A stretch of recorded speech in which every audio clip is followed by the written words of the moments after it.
안녕하십니까. 반갑습니다. 고생들 많이 하셨습니다. 저는 남부에서 일반사회 경제학 담당하고 있는 박지훈입니다. 저를 처음 보신 분 어디서 봤어? 나는 처음 봤는데. 고생들 많이 하셨죠? 시험 어떠셨습니까? 되게 전반적으로 편안하게 잘 보신 것 같은데, 여러분들 아주 고생들 많이 하셨고 기분은 좋으실 것 같고, 근데 이제 문제는 서로 다들 잘 봤다고 그래서, 그렇죠?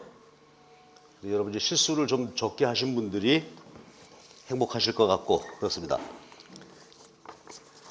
자, 오늘 진행은 제가 먼저 경제학을 한 30분 간단하게 말씀드리고, 김성 교수님이 사회문화 한 30분, 그 다음에 이율 교수님이 나머지 뒷부분, 교과교육론하고 나머지 과목 이렇게 하고, 오후에 우리 2차 그것에 대한 설명에 이렇게 진행하도록 하겠습니다. 자, 저는 이제 경제학인데요. 경제학은 전반적으로 제가 말씀을 드려보면 아주 평이하고, 그렇죠? 그래서 크게 뭐 여러분들이 고민하거나 그럴 문제는 전혀 없었던 것 같고요. 근데 역시 이제 우리가 수업 진행하면서도 그런 얘기를 많이 했었는데, 역시 계산 문제 관심을 가져야 될 것 같다 그랬는데, 이건 뭐 사실은 계산 문제라고 할 수도 없는 거예요. 그렇죠? 그러니까 그런 상식적인 문제들이 나왔고, 이런 문제는 그 후반구절 노동 공급, 이건 뭐 우리가 너무 익숙했던 거고, 그 다음 맨 마지막 문제가 우리가 수업에서 마지막 부분에서 많이 얘기했던 양적 완화, 그거와 관련됐던 한 나라가 통화량을 뿌리면 다른 상대방 국가에다 어떤 영향을 주겠는가. 우리 마지막 시간에 정리했던 거가 후반부절 소득 효과, 대체 효과하고 양적 완화였는데, 그때에도 두 개가 다루어져서 저로서는 여러분들이 잘 쓰지 않았을까 행복했는데, 잘 쓰셨나요? 잘 썼기를 바랍니다. 자, 그럼 먼저 이제 A형의 기입형 문제 5번, 6번, 7번이 경제 문제인데, 받아보자마자 기분 좋았죠, 여러분? A형의 기입형 5번 문제. 이건 뭐, 그렇죠? 폐쇄 경제이다가 시장 개방했다. 그런데 국제 가격이 국내 가격보다 낮으니까 이건 뭐죠? 이 상품은 비교 열의품이지. 그러니까 시장 개방되고 수입되는 물건이죠.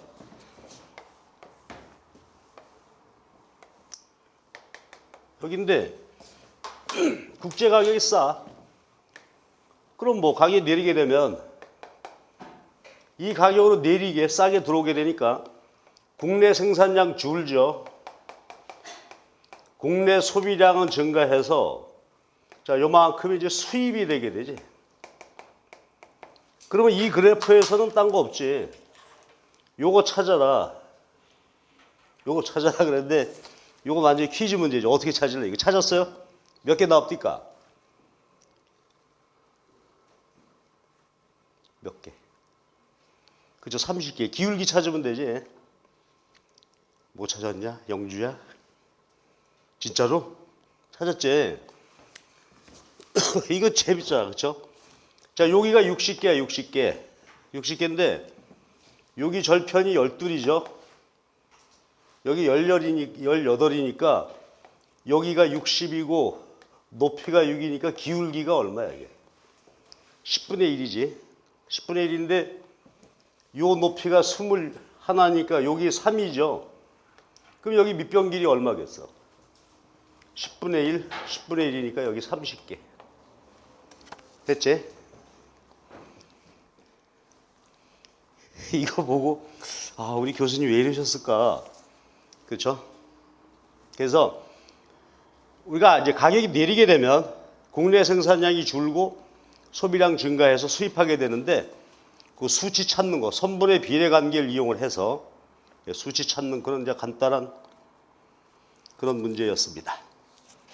거기서 다 찾았지? 그 다음에 6번 문제는 글쎄, 이게 우리가 처음에 시작할 때, 모의고사 처음 시작하고 할 때 기본 계산 문제에서 기본 계산 문제, 시장 균형 찾기도 다르고 그 이후에는 기본 문제이기 때문에 우리 모의고사에 다루지 않았었죠. 기본이다. 그런데 설마 이거 틀리진 않았겠지. 그러니까 개별 수요 공급 함수로부터 시장 수요 공급 함수 도출하기. 자, 해볼까요? 수요 함수입니다. 예를 들어서 개별 소비자의 수요 함수가 A 빼기 BP 주어져 있다. 그러면 여러분 마켓 디맨드 시장 수요 함수는 어떻게 구해지지? 수평합이죠. 그러니까 일정 가격에서 동일한 수요를 갖는 소비자가 여러 사람이니까 특정 가격에서 개별 소비자의 수요량이 몇 개가 주어지게 됐다. 그럼 소비자 숫자 곱해버리면 되잖아. 그렇죠? 일정 가격에서 개별 소비자의 수요량, 동일한 소비자가 몇 명이다. 그럼 소비자 숫자를 그냥 곱하면 되니까 얘는 어떻게 곱해? 그치? 그러니까 개별 소비자의 수요량을 소비자 숫자대로 곱하면 된단 말이야. 그러니까 n 곱하기 저거 그대로 곱하면 됩니다. 그러면 우리 이걸로 구해볼까요? 시장 1인의 수요 함수가 얼마라고 지금? 1인의 수요 함수가 문제대로 써봅시다. 소문자 QD equal 8 마이너스 P니까 마켓 디맨드를 대문자 QD로 쓴다면 어떻게 구하면 된다? 소비자 숫자 곱하기 개별 소비자의 소비량이죠. 그런데 소비자가 지금 몇 명이래? 몇 명이라고 했지? 300명이네요. 곱하기 그쵸? 8 빼기 P 그러면 2400에 240의 P 이게 구하면 되겠지? 공급함수 똑같죠? 공급함수 개별 공급함수가 주어져 있었다. 알파 플러스 베타의 P다. 자, 그러면 마켓 공급, 시장 공급함수는 어떻게? 공급자 숫자 곱해라 그냥. 그치? 그러면 알파, 베타에 곱하면 되는데 자, 우리 이 문제에서 지금 얼마라고 됐다? QS 이퀄 P지. 그러니까 마켓 서플라이는 N 곱하기 QS. 그런데 QS가 P죠. 근데 공급자가 몇 명? 100명, 100P가 된다. 그치? 되지? 그러니까 봐. 요게 공급함수고 시장, 요게 수요함수죠. 요거 그림 그려서 면적을 찾으면 소비자이게 되겠지. 말해 주시오. 자, 요게 시장 수요함수고 요게 공급함수고 그림 한번 완성해 볼래? 시장 수요 곡선식 한번 불러주세요. 시장 수요 곡선식 얼마가 되냐? 감수 이게 뭐 이렇게 됐어? 38 이게 300이다 300 그쵸? 얼마? 8 빼기 300분의 1 Q D고 요거는 공곡선식은 100분의 1의 Q S고 그치? 그래서 절편이 8이고 밑변이 2400 원점이죠. 기울기가 100분의 1 그래서 이렇게 찾으면 되겠지. 균형각이 얼마 나왔습니까?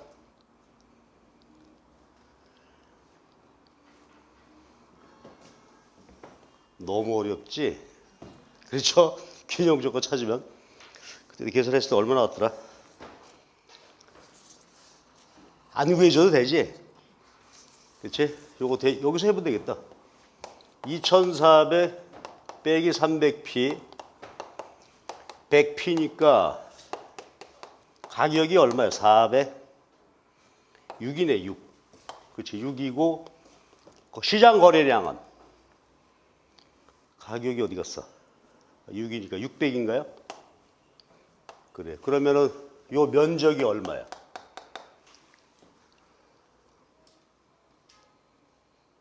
됐지? 네. 그래서 요게 정말로 경제학 처음 하는 사람들, 그렇죠?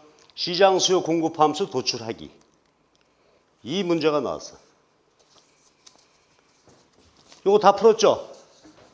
다 풀었어? 단위? 그렇지. 단위를 여기 뭐라고 해놨어? 단위가 없잖아. 단위는 필요 없는데? 아, 이 개가 있구나. 개. 달러. 그러니까 몇 개, 몇 달러. 몇 개? 600개.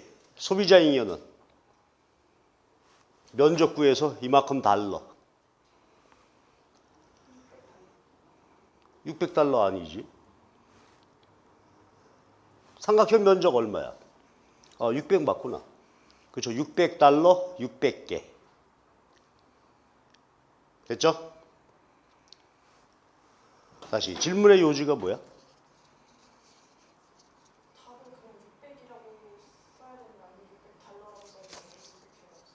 소비자 잉여니까 600개야, 600달러야. 달러죠, 달러. 면적이니까 요건 뭐야? 액수지, 액수. 그러니까 액수를 써줘야 되지, 액수. 자, 그 다음에 여러분 7번 어땠어요? 이런 유형의 문제는 이게 이제 경제학 개론, 미국 같을 때 개념, 고등학교 애들 가르칠 때 이런 식의 시험 문제가 나는 건데 샴 시리즈나 뭐 이런 거 이런 그 책들이 있어 이제. 이렇게 냈어. 자, 요거 재밌지 않냐? 보세요. 완전 고용 소득 YF가 2조 달러인데 근데 우리가 3부문 모형 다른 데이터가 없어. 왜 그렇게 해석할 수 있냐면 Y분의 C, Y분의 I인데 수요가 C 플러스 I 3부문 모형의 문제이죠, 이게 지금. 그렇지, 수출 수입 없으니까. 그러면 유효 수요의 합만큼 생산되고 생산물의 가치가 소득이다 이거야. 근데 전체 소득에서 차지하는 비중을 주어졌어, 이렇게. 그러면 두 개의 비중 줬으니까 나머지 요거 찾으면 되겠지. 자료 제시된 대로 비율을 구해, 그냥. 단순 분식하게. 이 자리 얼마라고요? R. 5%니까 R 자리에다가 얼마를 집어넣어야 돼? 5 집어넣으면 안 돼, 5. 얼마 집어넣어야 돼? 0.05. 그래가지고 구해. 그래서 Y분의 C를 구하고 얘를 구해서 더했어. 얼마 나옵니까? 네, 0.98이 나와. 그러면 나머지 2%가 뭐가 되는 거야? 전체 소득에서 차지하는 정부 소비의 비율이 되겠죠? 3부문 모형이니까. 그렇지?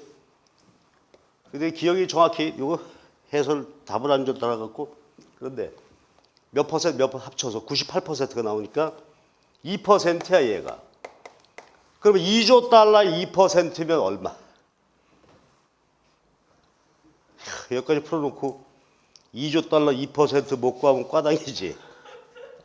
얼마? 빨리 구해. 너무 어려워. 2%. 400만 달러. 자, 그렇게 구하는 것이었습니다. 400만 달러. 2조 곱하기 0.02. 표정이 왜 이렇게 뜨악해? 됐어요?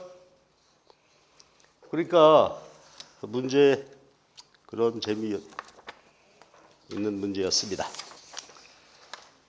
자, 그다음 내가 이제 저 뒤로 가서 서술형 문제입니다. 서술형 문제 A형의 4번 문제. 요거 우리 마지막 시간에 그렇죠? 최종 정리하면서 한번 했던 얘기인데 이거야 뭐 학원 안 하고 그냥 다 하는 거죠. 후반굴절 노동공급곡선에 대한 설명입니다.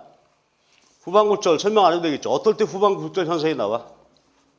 임금이 오를 때 플러스 소드 효과가 마이너스 대체 효과보다 클 때. 그러면 이런 현상이 생기게 되죠. 그래서 요거는 정확하게 정의를 써줘야 돼요. 임금이 오를 때 소드 효과가 무엇이고 대체 효과가 무엇인데 이 경우는 플러스의 소드 효과가 마이너스 대체 효과보다 커서 전체 가격 효과가 플러스다. 딱 밝혀줘야 돼.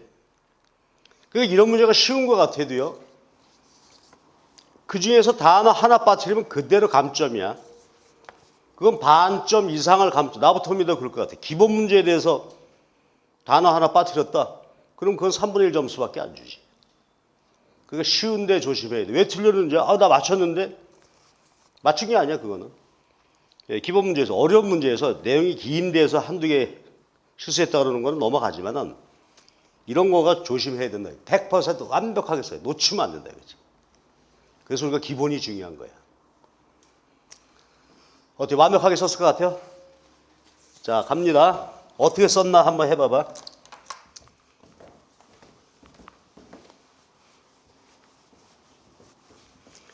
그러니까 이제 방법 없어. 내년에 시험 준비는 기본을 처음부터 다져야 돼.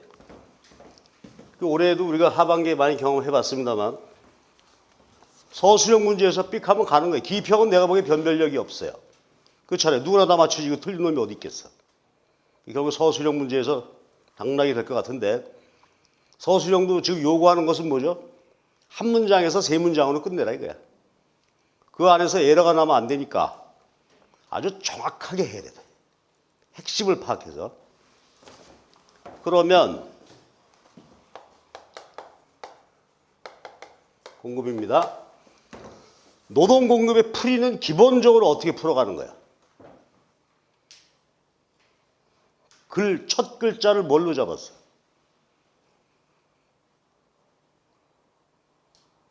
노동 공급은 누가 해? 근로자.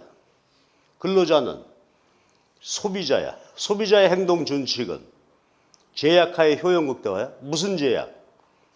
시간 제약이야. 시간을 어디다 소비한다고? 그렇죠.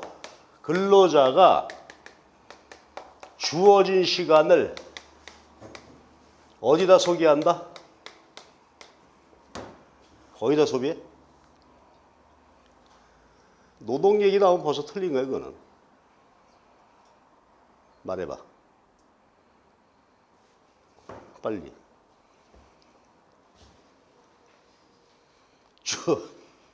또 틀렸어, 아주. 주어진 시간을 어디다 소비? 그렇죠. 여가로 소비할까? 아니면 소득, 획득에 시간을 소비할까? 노는 데 소비할까? 돈 버는 데 소비할까? 에 대한 효용 극대화인데 이때 여가의 가격이 무엇이다? 임금이다. 이거 딱 써줘야 돼요. 그런데 자 이제 임금이 오른다. 우리 시험 문제에서 실질 임금이라고 그랬어. 임금이 오르면 두 가지 효과가 나온다. 먼저 소득 효과지. 소득 효과란 뭐야? 임금이 오르면 근로자의 실질 소득이 증가해서 자, 요거 말해 주세요. 여가 소비량이 어찌 되고 여가는 정상되지 증가하니까 정상제인 여가 소비량이 증가한다. 따라서 소득 효과는 플러스 마이너스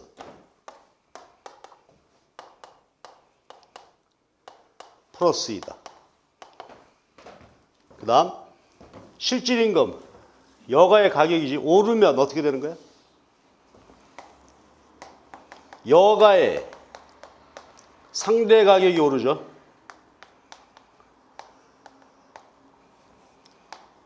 상대 가격이 오르면 보통의 선호자, 정상적 선호, MRS가 체감하는 정상적 선호를 갖는 소비자들은 어떻게 돼?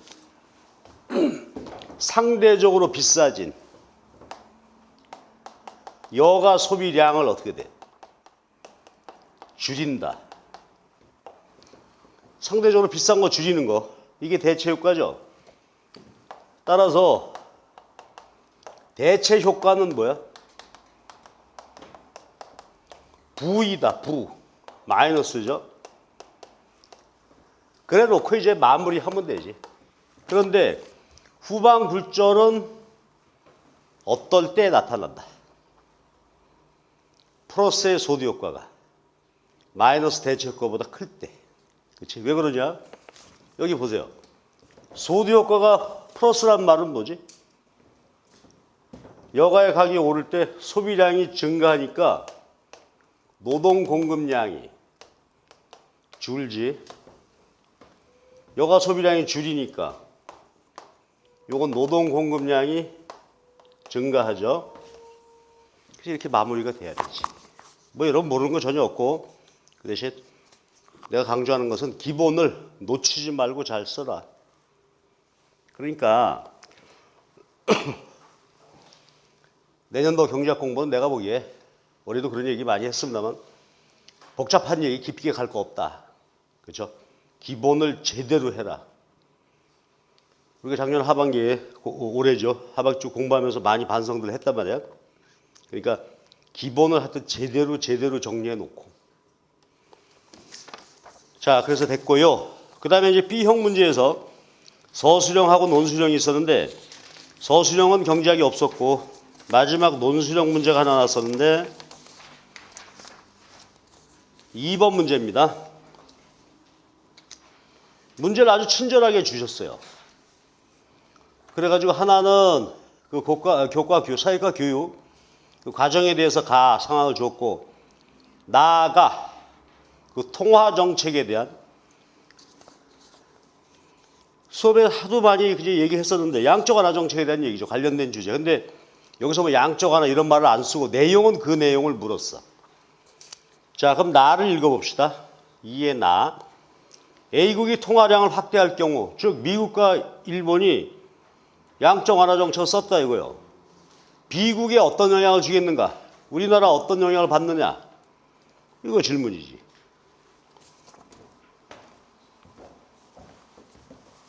그러면 그리고 거기 단서 조항을 아주 자세하게 설명을 해 주셨어요. 교수님께서. 나 박스 안을 보면 A국은 대규모 개방 경제야. B국에 영향을 주지만 B국은 소규모 개방 경제로 A국에 영향을 줄 수가 없다. 이건 우리가 아는 얘기죠. 소국 개방 경제는 프라이스 테이커야. 다른 나라에 영향을 줄 수 없어. 자, 현실 보면 A는 미국과 일본이야. 우리는 미국이죠. 그 다음에 두 나라 사이에 자본 이동이 자유롭다는 게 핵심이지. 그리고 자본 이동이 자유롭다는 얘기는 뭐야? 이자가 높은 나라에서 낮은 나라로 자본이 이동해 가게 된다. 두 번째가 통화량이 증가하면 어떻게 돼요? 한 나라, 어떤 나라나 이거는. 통화량이 증가하면 이자가 내리지. 이자가 내리면 소비 투자 유효 수요가 증가해서 총 수요가 증가하죠. 이게 확대 통화 정책의 효과고. 세 번째, 변동 환율 제도는 환율이 변화하게 되고 그러면 순수출이 변화한다. 고정 환율 제도는 환율이 안 변하니까 당국의 외환 매입에 의해서 국제 수지 불균형이 조정이 된다. 아주 기본적인 거를 쭉, 이 설명 필요 없어도 뭐 답은 낼 수 있지. 자, 그럼 시작합시다. A국이 통화량을 늘렸다. 그러면 이자가 내리고 어떻게 된다고요? 이자가 내리니까 소비 투자 총수요가 증가해서 증가하게 되더라 이거지. 그러면 이자가 내릴 때 자본 투자, 증권 투자, 증권 수지에 어떤 일이 일어나요? 그렇죠. 이자가 우리가 이자율 평가 알듯이 높은 나라에서 낮은 나라로 가지. 낮은 나라에서 높은 나라로 자본이 움직여가게 되는데 이자가 내렸으니까 이 나라 증권 시장에 무슨 일이 일어날 거다? 이 나라 채권 투자하던 사람들이 내리니까 이 채권을 팔고, 그렇죠? 외국으로 나가겠지. 포린 외국 채권으로 간다 이거지. 이게 예를 들어서 미국이나 일본이라고 한다면 미국, 일본의 투기 자금들이 코리아, 한국으로 유입되게 되는 것이다 이거야. 이게 이제 양적 완화 정책의 결과입니다. 큰 나라가 통화량을 풀면 요새 우리가 흔히 말하는 신흥공업급으로 돈이 밀려 들어오게 되는 이런 사태를 묻는 거예요. 그런데 이 B국이 변동환율 제도냐 아니면 고정환율 제도냐에 따라서 다르다. 자, 갑시다. 변동환율 제도, 고정환율 제도 다 마찬가지인데 미국 입장에서는 외국에서 미국이 우리나라라고 합시다. 우리나라 채권 사러 달러가 들어왔으니까 외환 시장으로 보면 어떤 변화가 일어난 거야? 외환 시장 변화 요인.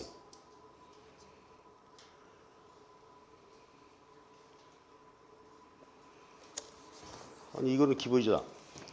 들어오면 외환 수요 변화 요인, 공급 변화 요인 중에서 공급이 증가하는 거죠. 그 외환의 공급이 증가해. 그러면 변동환율제에 대해서는 환율이 어떻게 돼요? 그렇지. 내리게 되고 고정환율제도는 어떻게 되지?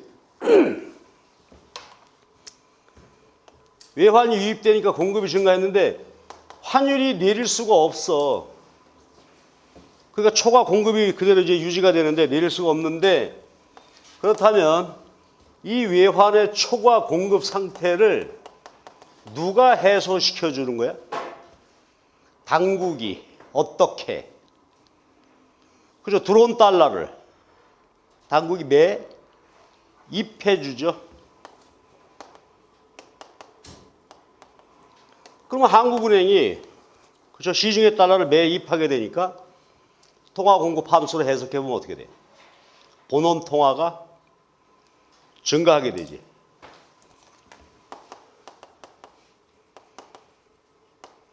따라서 한 나라의 통화 공급이 증가하게 되는 것이다 이거야. 그럼 보세요. A국이 확대 통화 정책을 쓴 결과 B국이 변동환율 제도라면 환율이 내리고 고정환율 제도라면 통화량이 증가하게 됩니다.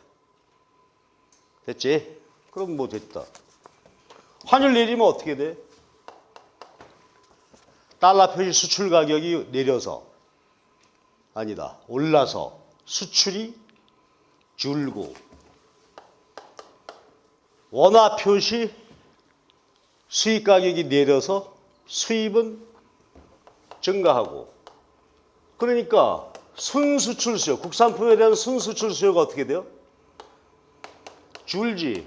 즉 총 수요가 줄게 된단 말이야. 총수요가 주니까 어떻게 되죠? 여기서 묻기를 물가와 소득에 미치는 효과는 물가 하락, 소득 감소. 왜? 총수요가 줄었어. 순수출 수요가 줄었어.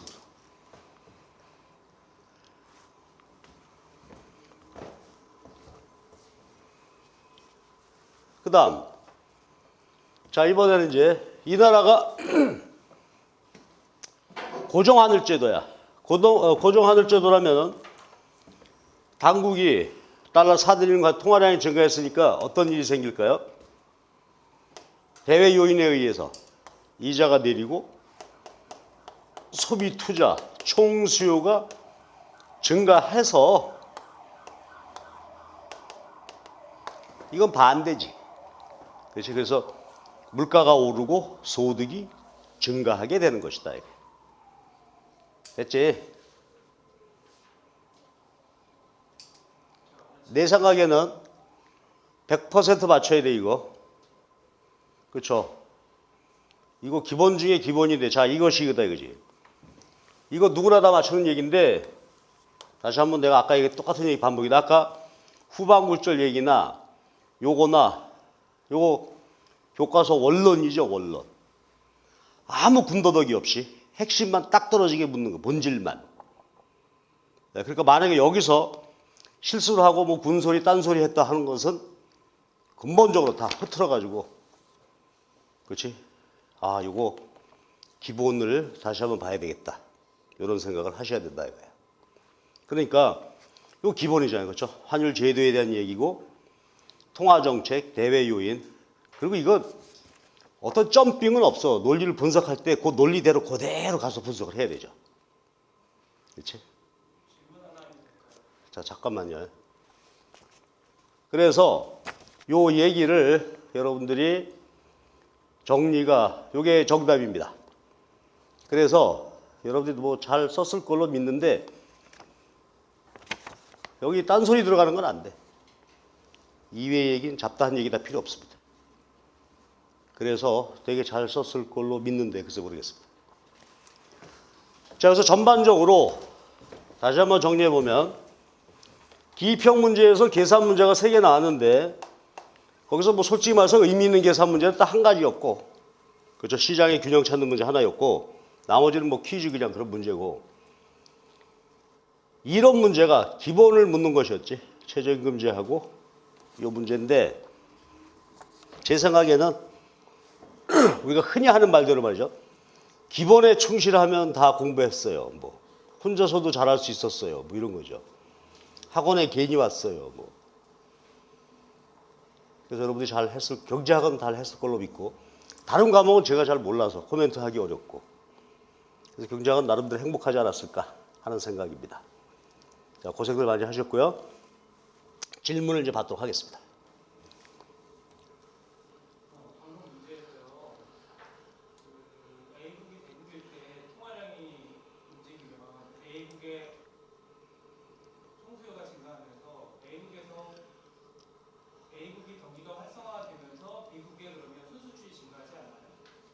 A국에? A국의 경기 활성화가 B국에 영향을 미쳐서 B국의 수출이. 그런데 우리가 교과서 보시면 우리가 ISLM BP 분석을 할 때 그게 먼델 프레밍 모형이라고 하죠. 거기서 교과서적으로 보실 때 분석을, 재정 통화 정책 분석을 할 때 분석의 초점이 재정 통화 정책을 쓰게 되면 요게 변화하고 요게 변화하죠. 대외 부분에 미치는 핵심 변수는 뭐야? 뭘로 분석을 하지?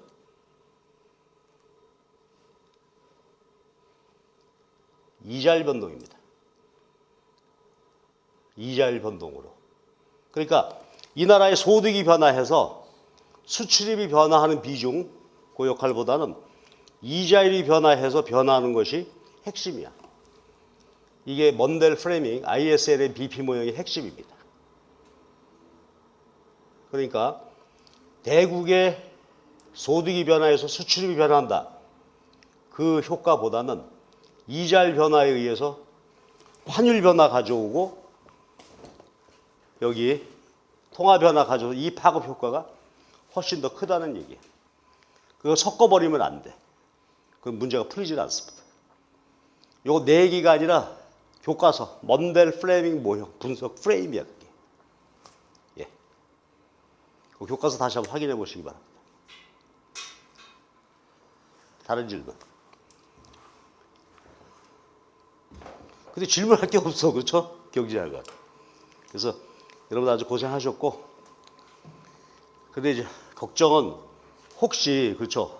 교수님들이 이제 쓰는데 다들 답안들 훌륭하게 쓰셨는데 뭘 빠뜨렸다든지 잠깐 놓쳤으면 거기 이제 감점 요인이 있을 때 이제 그런 게 이제 데미지가 올 수 있겠죠. 근데 내 생각에는 경제학은 되게 평균적으로 뭐 별 차이는 없었을 것 같습니다. 그럼 저기 3인공조 그 책에 이제 ISLM 분석이 잘 나와 있는데 맨큐 경제학에서 ISLM 분석이 없잖아. 그 3인공조 그 이중구, 이창용 공조 두 개를 비교하면 3인공조를 꼭 봐야 하나요? 같이 봤으면 좋겠어요, 제 생각에는. 같이. 내용이 별 차이가 없어요. 다만 2인 공조는 3인 공조보다 좀 쉽게 쓰셨죠. 근데 올해 같은 시험 정도라면은 2인 공조만 봐도 그냥 되는데 불안하잖아. 그래서 올해처럼 이렇게 쉽게 다니라. 내가 보기엔 틀림없이 내년에는 경제학이 이렇게 쉽게 나진 않을 겁니다. 반동이 또 틀림없이 있게 말이에요. 첫 해에는 쉽게 내, 경제학 같은 게 되게 개편되고 나면. 그 다음에는 또 살인적으로 어렵게 나오는 게 일반적이에요. 다른 시험에서도 보면 그렇고. 왜냐하면 경제 첫 해 어렵게 내게 되면 제도가 편되고 했는데 부담 주니까 쉽게 내고, 그 다음에 이제 비판이 막 쏟아진다고. 이게 뭐냐, 변별력도 없다. 이제 그렇게 되면 좀 어렵게 나오는데. 그래서 3인 공조 내용에 내 생각에는 별 차이는 없을 것 같아요. 근데 물론 이제 ISL, BP 같은 거 이런 것들인데, 근데 이것도 2인 공조에서 다 커버가 되죠. 안 되는 건 아니란 말이에요. 근데 맨큐는 안 돼. 왜냐하면 맨큐는 요 분석을 하는데 먼델 프레임 모형으로 분석하는 게 아니라 맨큐 스스로가 만든 모형으로 분석하고 있어요. 근데 그거는 일반 출제 대상이 아니야. 그 모형으로 분석하질 않아. 그렇기 때문에 용어도 다르게 쓰고. 그래서 맨큐 책은 공부하는 게 우리한테 수험에는 별로 도움이 안 돼. 그래서 2인 공조하고 3인 공조를 하는 게 좋습니다. 근데 내 생각에는 2인 공조로 주 텍스트로 가고 필요한 부분을 약간 보완, 3인 공조에서 그렇게 하는 게 좋을 것 같습니다. 그리고 올해 내가 절실하게 느끼는 거는 역시 공부 시작은 원론부터 해야 되겠다. 원론부터. 뭐 복잡하게 어려운 거 응용 문제 풀 필요 없다. 그죠? 기본을 제대로 해놓고 그 다음에 뭐 해나가야지. 그리고 경제학은 늘 그래요. 기본이 중요하다. 다른 질문. 원래 경제학이 조금 어렵게 나오면 난리가 나고 당신 틀렸어 맞았어 뭐 논쟁이 벌어지는데 올해는 그게 없어서 재미가 없습니다. 얼굴 붉히고 수험생이 내 생각은요 막 하고 따져야 되는데. 자, 잘 하셨죠? 고생들 많이 하셨고 또 면접 열심히 하셔가지고 하여튼 마지막까지 한번 해봐봐. 좀 합산해서 한다네. 그러니까 최선을 다해서 열심히 파이팅 하시기 바랍니다. 또 이게 주관식 문제이기 때문에 자기가 주관적 채점하고 너무 실망할 필요가 없어. 그렇죠? 그러니까 자기가 보기에 객관적으로 아 이거 아니다 싶으면 모르지만 그렇지 않으면 최선을 다하시고 너무 심리적으로 데미지 상심하고 하는 일 없고 열심히 끝까지 하시기 바랍니다. 자, 그동안 고생을 많이 하셨고요. 기회가 있으면 뵙기로 하고 제 순서는 이걸로 마치고 이제 김수현 교수님 모셔가지고 사회문화 말씀드리도록 하겠습니다. 수고하셨습니다.